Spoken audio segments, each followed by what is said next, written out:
தாய் தமிழ் உறவுகளுக்கு வணக்கம். தமிழக வெற்றி கழகத்தில் சேர்க்க மறுத்தார். தமிழக வெற்றி கழகத்தில் சேர்க்க மறுத்தார் என்ற தலைப்பில் இந்த காணொளியை நாம் காண்கிறோம். தமிழக வெற்றி கழகம் ஆட்சி அமைந்த பிறகு பல கட்சிகளிலிருந்தும் தமிழக வெற்றி கழகத்தில் சாறை சாறையாக இணைந்து வருகிறார்கள். பல கட்சிகளிலிருந்து மேல்மட்ட தலைவர்கள் முதல் அடிமட்ட தொண்டர்கள் வரை, செல்வாக்கு உள்ளவர்கள் முதல் செல்லா காசானவர்கள் முறை தமிழக வெற்றி கழகத்தில் இணைந்து வருகிறார்கள். செல்வாக்கு உள்ளவர்களும் இணைந்து வருகிறார்கள். செல்லா காசாக மதிக்கப்பட்டவர்களும் தமிழக வெற்றி கழகத்தில் இணைந்து வருகிறார்கள். திமுகவை சார்ந்த ஒரு பெண் தலைவர் தமிழக வெற்றி கழகத்தில் இணைய தூதுவிட்டார். ஆனால் தமிழக வெற்றி கழகத்தில் இணைய அவருக்கு மறுப்பு வழங்கப்பட்டது. தமிழக வெற்றி கழகத்தில் சேர்க்க ஜோசப் விஜய் மறுத்துவிட்டதாக கூறப்படுகிறது.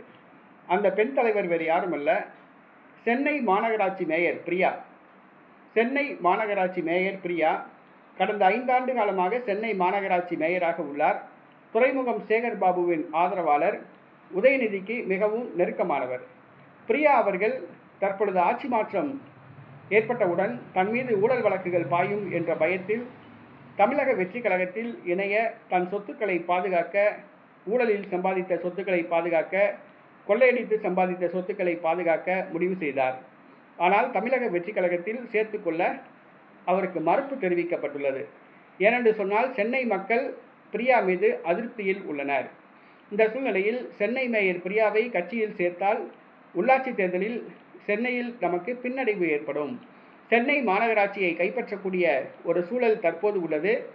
அதற்கு பின்னடைவு ஏற்படலாம். ஆகவே சென்னை மேயரை தமிழக வெற்றி கழகத்தில் சேர்க்கக்கூடாது என தமிழக வெற்றி கழக தலைவர்கள், தொண்டர்கள் விஜய்க்கு அழுத்தம் கொடுத்தார்கள்.